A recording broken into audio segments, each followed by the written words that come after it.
Sometimes a few uglies will make it on their own, following coded directions like you did, but it's always been 3 or 4 in a group. No one's ever come all alone. You must think I'm an idiot. Not at all. He took her hand. I think it was really brave. She shrugged. It wasn't that bad a trip, really. It's not the traveling that takes courage. I've done much longer trips on my own. It's leaving home. He traced a line on her sore hand with a finger. I can't imagine having to walk away from the smoke, away from everything I've ever known, realizing I'd probably never come back. Tally swallowed. It hadn't been easy, of course. She hadn't really had a choice. But you left your city, the only place you'd ever lived. All alone, David continued. You hadn't even met a Smoky, someone to convince you firsthand that it was a real place. You did it all on trust, because your friend asked you. I guess that's why I feel I can trust you. Tally looked out at the weeds, feeling worse with every word David said. If he only knew the real reason she was there. When Shay first told me you were coming, I was really angry at her. Because I might have given the smoke away? Partly, and partly because it's real dangerous for a city-bred 16-year-old to cross hundreds of miles alone. But mostly, I thought it was a wasted risk, because you probably wouldn't even make it out of your dorm window. He looked up at her, squeezing her hand softly. I was amazed when I saw you running down that hill. Tally smiled.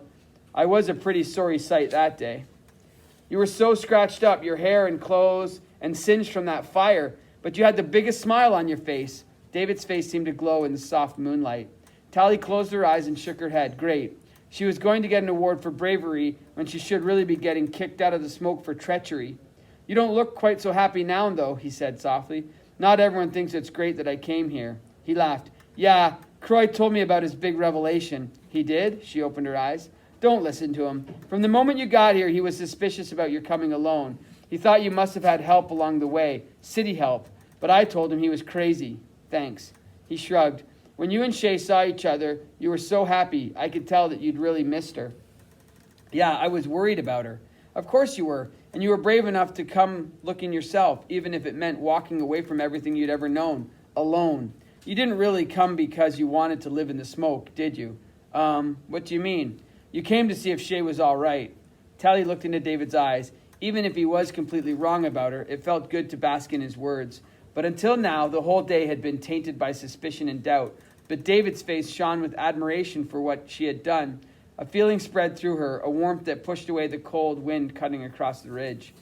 Then Tally trembled inside, realizing what the feeling was. It was that same warmth she'd felt talking to Paris after his operation, or when teachers looked at her with approval. It was not a feeling she'd ever gotten from an ugly before.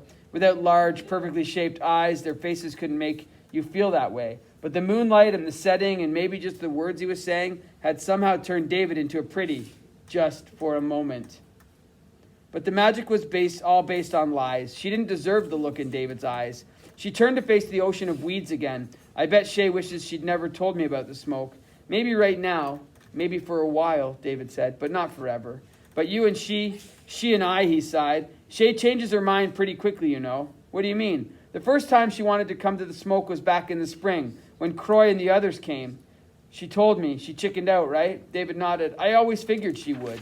She just wanted to run away because her friends were. If she stayed in the city, she'd be left all alone. Tally thought of her friendless days after Paris's operation. Yeah, I know that feeling. But she never showed up that night.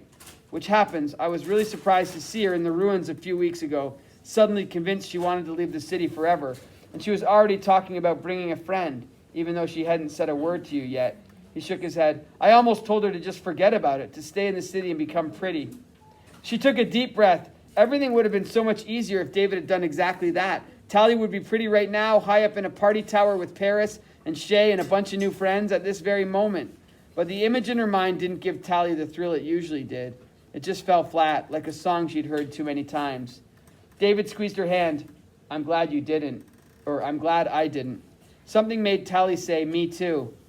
The words amazed her because somehow they felt true. She looked at David closely and the feeling was still there. She could see that his forehead was too high, that a small scar cut a white stroke through his eyebrow, and his smile was pretty crooked, really. But it was as if something had changed inside Tally's head, something that had turned his face pretty to her. The warmth of his body cut the autumn chill, and she moved closer. Shay's tried hard to make up for chickening out that first time and for giving you directions when she promised me she wouldn't, he said. Now she's decided the smoke is the greatest place in the world and that I'm the best person in the world for bringing her here. She really likes you, David, and I really like her, but she's just not what? Not serious. Not you. Tally turned away, her head swimming. She knew she had to keep her promise now or she never would. Her fingers went to the pendant. David, yeah, I noticed that necklace. After your smile, it was the second thing I noticed about you. You know someone gave it to me? That's what I figured. And I told him about the smoke. He nodded. I figured that too. You're not mad at me? He shrugged. You never promised me anything. I hadn't even met you. But you still... David was gazing into her eyes, his face glowing again. Tally looked away, trying to drown her uncanny pretty feelings in the sea of white weeds. David sighed softly. You left a lot of things behind when you came here. Your parents, your city, your whole life. And you are starting to like the smoke, I can tell. You get what we're doing here in a way that most runaways don't. I like the way it feels here, but I might not stay. He smiled. I know. Listen, I'm not rushing you. Maybe whoever gave you that heart is coming, maybe not. Maybe you'll go back to them, but in the meantime, could you do something for me? Sure. I mean, what? He stood offering his hand. I'd like you to meet my parents.